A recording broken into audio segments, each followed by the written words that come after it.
Hello everyone and welcome to Gambling Insider's exclusive interview with Intralot Group CEO Chris Dimitriadis. Chris took on his new role in March and was immediately confronted with the impact of the coronavirus pandemic. But now though, as different countries exit lockdown at different speeds, Chris recently set out his plans on how he'll take the supplier forward in the long term. And that's one of the topics he'll talk to us about today. Hi Chris, thanks for joining us. Hi Tim, thank you for having me. That's no problem at all. To start off with, Chris, you've been at Intralot since 2007. Could you just talk us through your journey from joining the company to becoming Group CEO? Absolutely. So I joined Intralot, as you very well said, back in 2007. I was hired as an information security officer. And back then I had the accountability to create the information security and cybersecurity frameworks for the company, to manage certifications as well as intellectual property protection and so on. So in 2010, I have also been elected as Vice President of a Global Technology Association based in the United States, ISACA, and that gave me the opportunity not only to understand the global effect of technology in several industries, but also to gain a better understanding on how the shaping of technology professions really took place. In 2013, I have been assigned with creating the innovation framework for Intralot, and this gave me the opportunity to learn more about the company, much more than I knew as an information security officer. But then again, I would like to say that especially for the security profession, that it is hugely important to get to know the company that you work for, to understand the business objectives, to understand what you're going to protect. So this as an experience really was really delightful for me. In 2015, I was elected chair of the board of ISACA, and that gave me the ability to shape the group strategy of this huge technology association, and also to understand a little bit better how boards operate in the United States. In 2017, I got assigned by Intralot at the office of the CTO in order to run technology transformation projects. Then in 2019, in 2017, I undertook the responsibility for technology operations, so anything that has to do with the technology services and operations that the company provided globally was under my accountability. In 2019, I was appointed as Group Chief Services and Delivery Officer, being responsible for the implementation of all of the solutions that the company provides to its customers, and here I am today as Group CEO of Intralot. Mm-hmm. So it's a long journey. You obviously know the company very well, but how have you found your first few months in the CEO role? It's really exciting. I'm really excited, and this is mainly for two reasons. First of all, Intralot is it's a global family. It's a global family of people that are very engaged, wonderful people to work with. Very passionate customers to work with as well, so I'm really excited about that. The second reason is that I really love challenges, and especially what you said in the introduction about being appointed CEO and also having to manage the COVID crisis. That's a huge challenge, but also a great opportunity for me as well. So during the first 3 months, what I really did was to create a plan and execute it step by step. During the first month, I have reorganized the company at a group level, putting the right people in the right positions, and preparing the strategy for the implementation of its new strategy. So this works very well until now, and we're very optimistic about the future of the company and its growth as well. Mm-hmm. I mean, it's good that you like challenges because, as you say, this has been one of the most challenging times for the industry as a whole, that anyone can really remember. For Intralot specifically, what exactly was the impact of COVID-19? The impact of COVID was mainly due to the lockdowns we have seen in many countries. That's one thing, and the second one is the pausing or cancellation of sports events around the world. So we faced full lockdowns in jurisdictions like in the EU, like in Malta. We have faced full lockdowns in Australia or partial lockdowns in the United States. Nevertheless, this impact in the market did not disrupt Intralot, and the good result that came out of it was a really good testing of our continuity capabilities.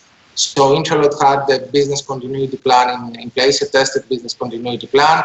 By the time the coronavirus hit the world, Intralot took immediate measures, and quite early, by canceling flights around the world, making sure that our people are safe, because our people it was and is the number one priority, the safety of our people for Intralot. And we were also able to directly work from home by enabling that continuity plan without seeing any disruption in our business. We have the infrastructure ready, we have the remote endpoints ready, and we managed to send everybody home and continue operating from there. So it was a very good test of our ability to manage the crisis, but it's also a sign for the day to come, because one of the decisions we have made is to permit people work more intensively and more regularly from home in order to give this benefit to people and making sure that their productivity is very, very high, as proven during the COVID pandemic. Mm-hmm. It's good to hear, as an organization, you know, you've coped with the pandemic, which obviously affected everyone. Well, the next question I want to talk to you about your recent Q1 results. Obviously, last week you reported them, and obviously the pandemic and other factors led to a 47% year-on-year fall in revenue, and also 50% with EBITDA. How is Intralot looking to manage a return to growth in the short term, first of all? Sure. So returning to growth is a target that will be achieved through the new strategy that we have implemented.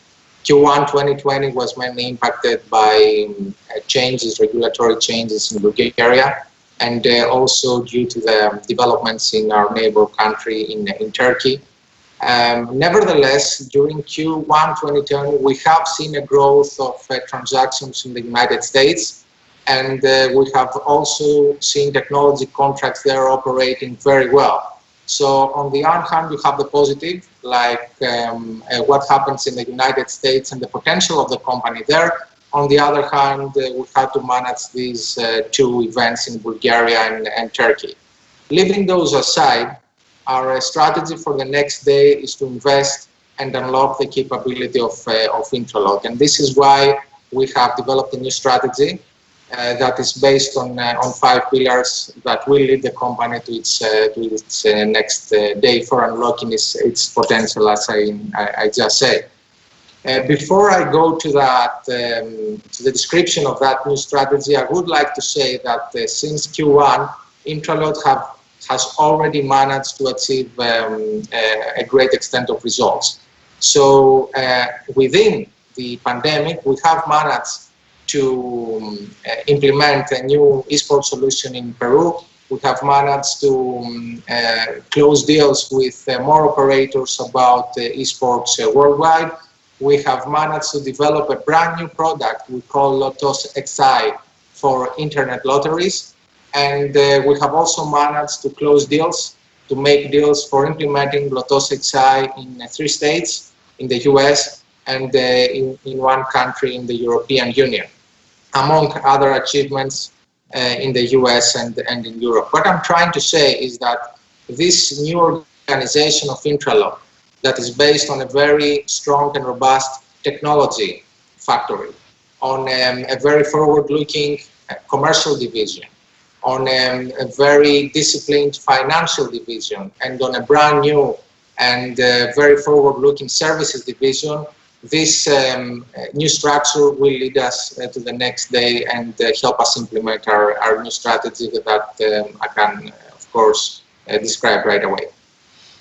Sure, yeah. My final question for you is looking to the future. What are your long-term plans? So if you could tell us about your strategy, that would be great. But also, as CEO, what kind of personal sort of long-term goals have you got with the company?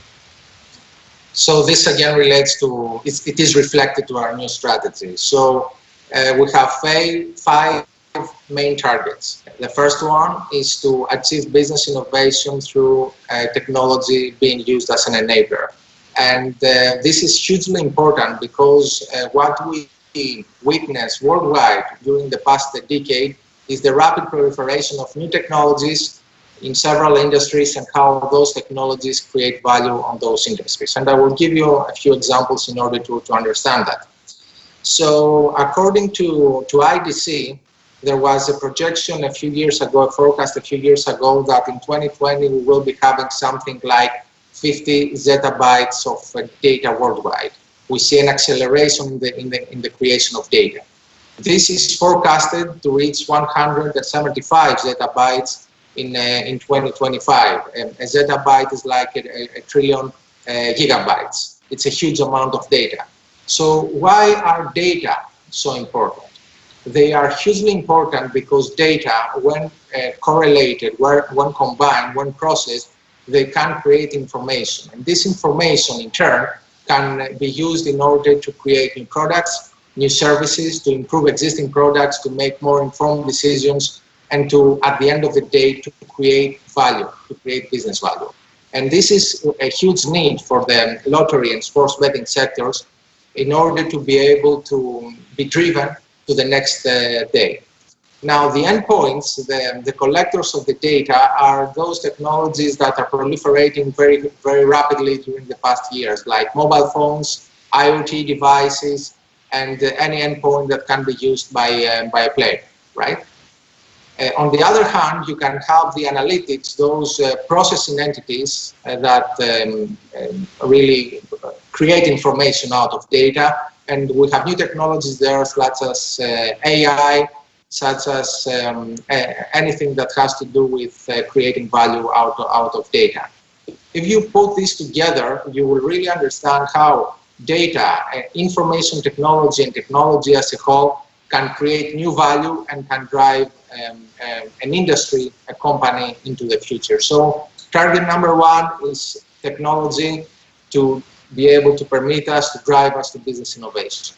Target number two is to improve our quality of service, the quality of services that we provide to our customers, and this is we have built a dedicated services division in order to achieve that, in order to improve, to centralize and improve the services that we provide, to achieve economies of scale, and at the same time add more value to the customer.